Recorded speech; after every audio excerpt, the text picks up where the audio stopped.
Salut les tourteaux. Aujourd'hui je ne suis pas peu fier de vous présenter la GPD Win en exclusivité mondiale française. Machine que j'ai reçue grâce au financement participatif Indiegogo, que j'ai acheté seulement, on va dire seulement 300 $. Une fois commercialisée, elle va avoisiner les 430 $ ou 430 €, ça dépend des boutiques. Par contre, il y a des grosses boîtes chinoises qui ont déjà acheté des stocks dans le cadre du financement participatif. Donc on les trouve aussi à des prix, on va dire, abordables, de l'ordre de 330 $ chez Geekbuying notamment. Mais par contre, vous pouvez vous rendre compte sur le net, par exemple sur Dragonbox, qu'elle est déjà à 430 €. Et ça, c'est parce que c'est dans le cadre de la commercialisation normale. Donc moi, heureusement, je l'ai acheté que 300 $. Et c'est déjà pas si mal là. Donc la GPD Win qui est la petite sœur de la GPD XD sous Android. La GPD Win, c'est sous Windows 10. Elle reprend un peu le même concept que la GPD XD. Et on se dit on va avoir le monde du PC dans un ordinateur de poche. Et c'est vraiment le cas. Sans plus attendre, on commence par le unboxing pour voir ce qu'il y a dans la boîte. C'est non sans un certain plaisir que j'ouvre cette petite boîte qui est tout à fait sobre et efficace. Donc là on s'aperçoit tout de suite qu'on a une licence Windows officielle et ça c'est un bon point. Donc il faudra l'activer au démarrage. C'est déjà fait, hein. J'ai déjà joué, j'ai déjà plein de choses à vous dire. Voilà, donc là une petite enveloppe de protection et on trouve tout de suite le joli sésame. Donc je vous l'ouvre rapidement. Voilà. Et là, on se dit, ça en jette. C'est vraiment complet, il y a plein de choses, un clavier, des pads, tout. Il y a même différents étalonnages pour la souris notamment, ici. On y reviendra tout à l'heure. Et là derrière, je vais vous le montrer rapidement, vous pouvez actionner un ventilateur. Voilà. Ensuite, en dessous, on va trouver naturellement tout ce qui est alimentation, un petit casque,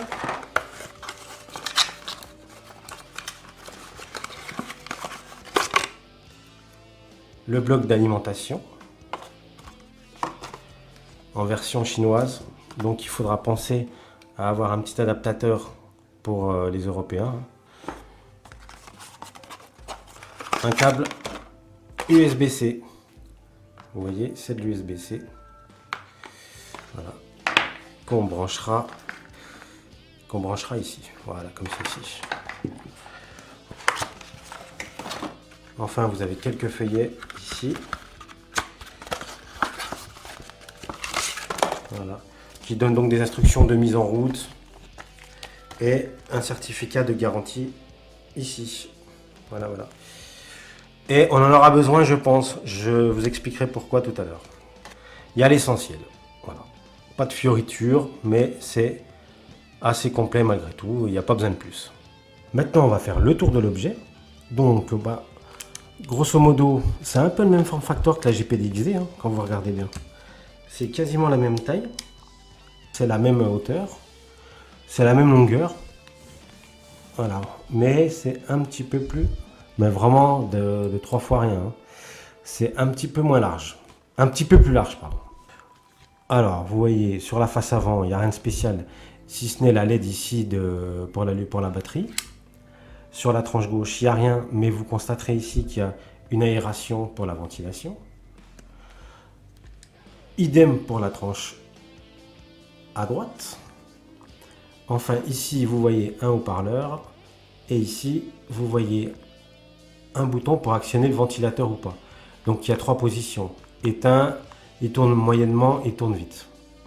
Quand il tourne vite, il faut quand même reconnaître que ça fait du bruit, mais ça dérange pas trop.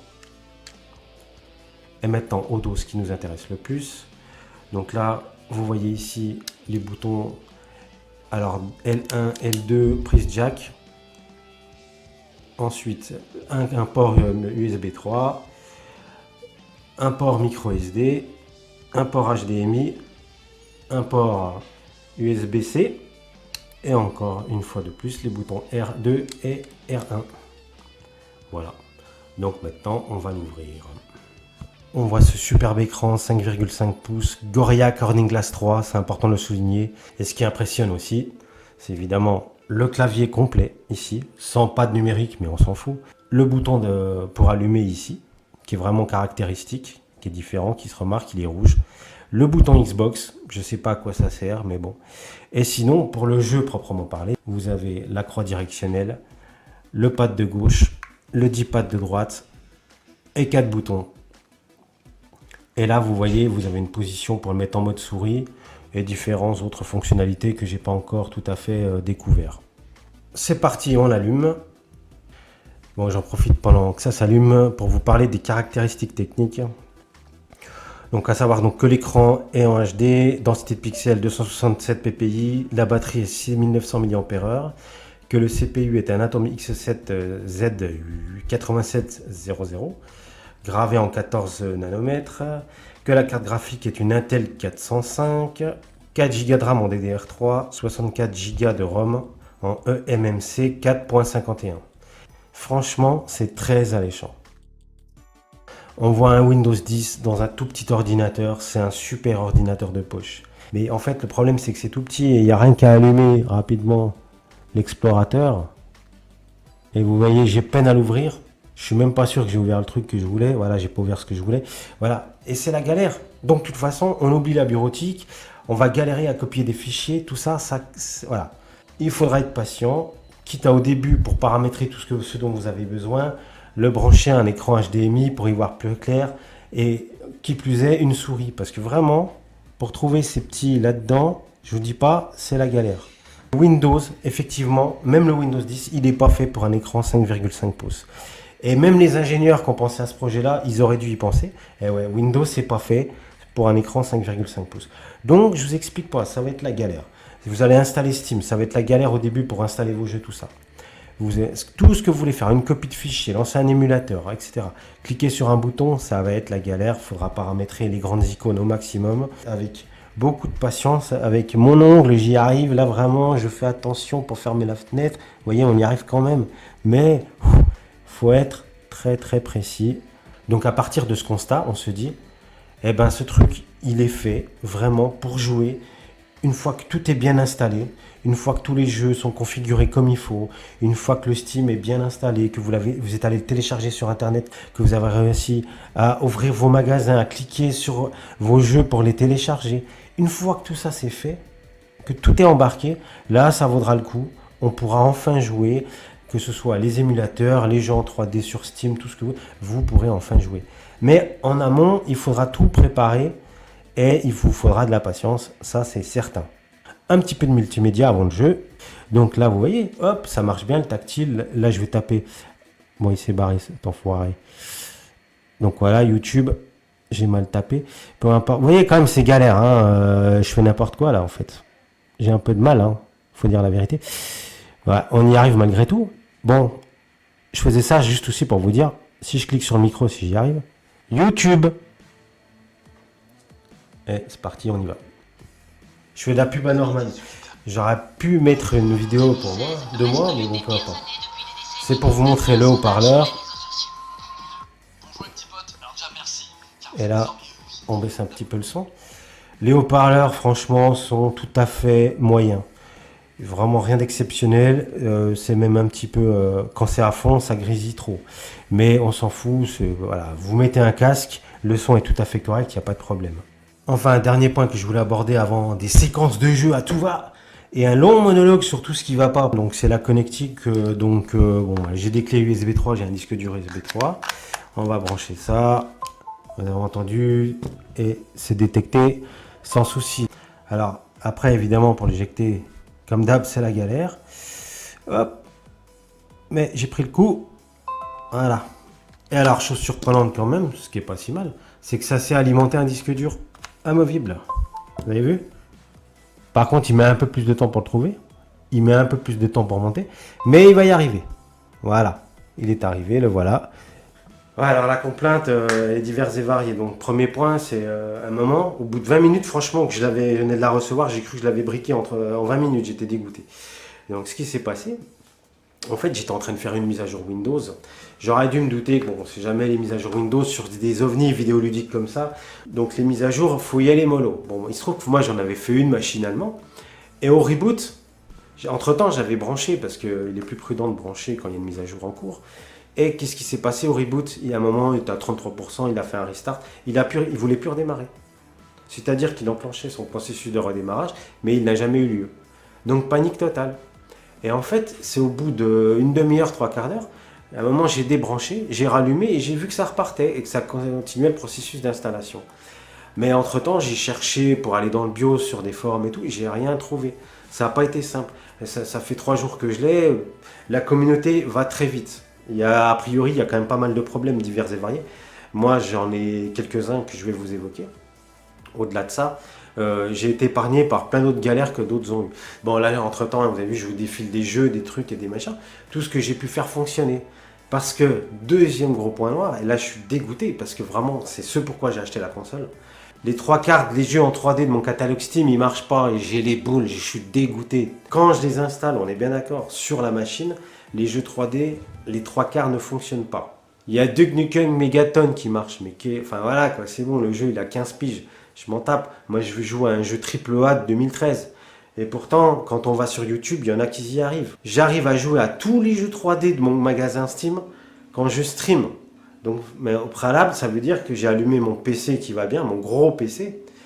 Et derrière, c'est juste du streaming. Là, ça marche bien. Mais moi, je m'en fous. Je veux pas streamer mes jeux.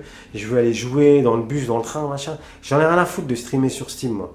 Je veux jouer à mes jeux Steam, mais dans ma poche, ailleurs, à l'extérieur. Et ça, je peux pas le faire. Je suis dégoûté. Il y a un autre jeu que j'ai trouvé par hasard qui marchait, c'est Sonic Utopia. Mais voilà. Donc, c'est sur un moteur Unity. C'est peut-être une piste. Peut-être que le moteur Unity, il fonctionne. Alors, pourquoi les autres jeux ne fonctionnent pas en 3D, je ne sais pas. J'ai fait d'autres trouvailles aussi concernant les émulateurs. Par exemple, l'émulateur PP-SSPP. Et bien, l'émulateur PP-SSPP, quand il est paramétré en OpenGL, ça marche pas. Voilà. Mais quand j'ai paramétré PP-SSPP en Direct 3D 9, ça fonctionne et ça fonctionne plutôt bien. D'ailleurs, c'est là qu'on se rend compte de la puissance du processeur et de sa carte graphique Intel 405. Et ça m'a un peu rassuré parce qu'au début, j'étais fâché après le produit que j'ai acheté. J'espère que la communauté, donc il y a une communauté assez active qui s'appelle Dingonity. Où ça, depuis quelques jours, il y a 10 pages de diverses orientations pour trouver les bugs, corriger les bugs et tout. Bon, elle est assez active et j'espère qu'ils vont trouver une solution pour ce problème de jeu en 3D parce qu'il n'y a pas un jeu 3D. Il y a plein de gens qui ont quasiment tous leurs jeux 3D du catalogue Steam et autres qui ne fonctionnent pas. Les jeux 2D curieusement fonctionnent bien, donc pareil, je vous montrerai tout ça, hein, vous allez le voir là. Donc tout ce qui est émulateur fonctionne bien, sauf la 3D, donc comme je vous ai dit en OpenGL. Par contre, les émulateurs 16 bits, tout ça, ça va bien fonctionner, vous le verrez aussi. C'est vraiment un ovni vidéoludique. Par contre, on ne peut pas dire que c'est une chinoiserie, parce que c'est encore dans le cadre du financement participatif. Le projet, il n'est pas tout à fait fini. Il n'y a pas encore des consoles en vente dans une commercialisation normale, donc il faut attendre. Moi, je vous recommande de ne pas l'acheter tout de suite, d'attendre un petit peu. Parce que si le problème du truc 3D, il n'est pas résolu, si vraiment c'est un problème hardware, on est dans la merde, il va falloir le retourner, il va y avoir une campagne de retour, hein, un petit peu à la Galaxy Note 7, ça va être la galère. Et bon, moi j'ai espoir, je participe à la communauté sur Dingonity, j'espère qu'il y a un fou furieux qui va trouver, ou même moi, j'ai tout essayé, j'ai même essayé des trucs en plus qui ne sont pas dans le forum, j'ai essayé les paramètres avancés de chipset Intel, j'ai trouvé d'autres drivers grâce à un outil de chez Intel qui détecte automatiquement le matériel, rien n'y fait, j'ai téléchargé même les mises à jour Windows jusqu'au bout, j'ai downgradé, j'ai enlevé la mise à jour anniversaire, j'ai tout fait, j'ai rien trouvé. Mes jeux en 3D, les 3/4 des AAA ne fonctionnent pas, même tous les AAA ne fonctionnent pas. Il n'y a que les vieux jeux 3D qui fonctionnent. Alors après, l'histoire d'OpenGL, je tente peut-être une idée, je ne sais pas le résoudre, mais cette histoire d'OpenGL, il y a peut-être quelque chose à creuser, parce que comme je vous dis, le Direct 3D, quand je l'ai paramétré, donc le PPSSPP en Direct 3D, ça a fonctionné et plutôt bien. Vous avez vu un panel de jeux, un panel d'émulateurs, différentes choses que j'ai réussi à faire fonctionner malgré tout. Pour le moment, j'ai un goût amer parce que je ne peux pas jouer à mes jeux AAA. Et pour le moment, donc, je trouve ça très très cher. Pour ce que c'est, parce que ça déconne. On y croit, on espère que la communauté va trouver. Pour le moment, ne l'achetez pas. Franchement, ne l'achetez pas.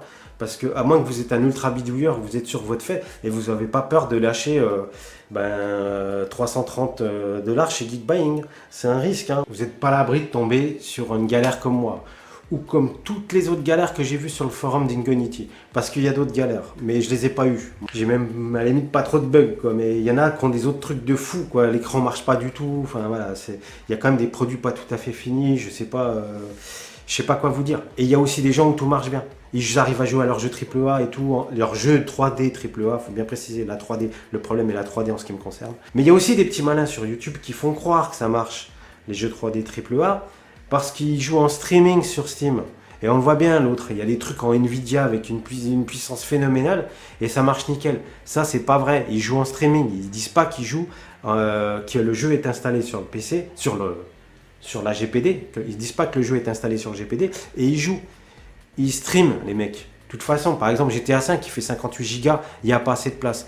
Je précise quand même qu'il reste une fois que vous allumez la console, une fois l'OS installé, il reste 43 Go d'espace libre. D'accord? Parce qu'effectivement, il y a 64 Go de ROM, mais moins l'OS évidemment, il vous reste 43 Go de libre. J'ai oublié de vous le préciser, c'est important. Donc les mecs qui font tourner GTA 5, c'est des mythos. D'accord? Ou alors ils sont forts, je sais pas, ils ont trouvé un GTA édulcoré, je sais pas. Donc méfiez-vous de ce que vous voyez sur le net. Il y a des gens, ils vous disent pas tout. Voilà, ils disent pas forcément que ça déconne, ils disent peut-être que du bien. Faut se méfier. Mais par contre, j'ai vu aussi des consoles dans le forum, il y a des mecs qui disent tout va bien. Tant mieux pour eux. J'ai pas eu cette chance-là. Donc, pour conclure rapidement, quand même, je les ai là. J'ai un goût amer. Je ne désespère pas de trouver une solution logicielle qui résoudra le problème des jeux en 3D. Et pour le moment, je vous invite à la prudence. Et la saga GPD Win va continuer parce que je vais gratter, je vais chercher partout à droite à gauche pour trouver enfin une solution. Et de toute façon, sinon, je le retournerai. C'est garanti 1 an. Après, un petit peu de frais postaux en plus. Voilà, bon, c'est la vie, c'est comme ça. Salut les tourteaux, bye bye. La saga GPD Win va durer longtemps, je pense.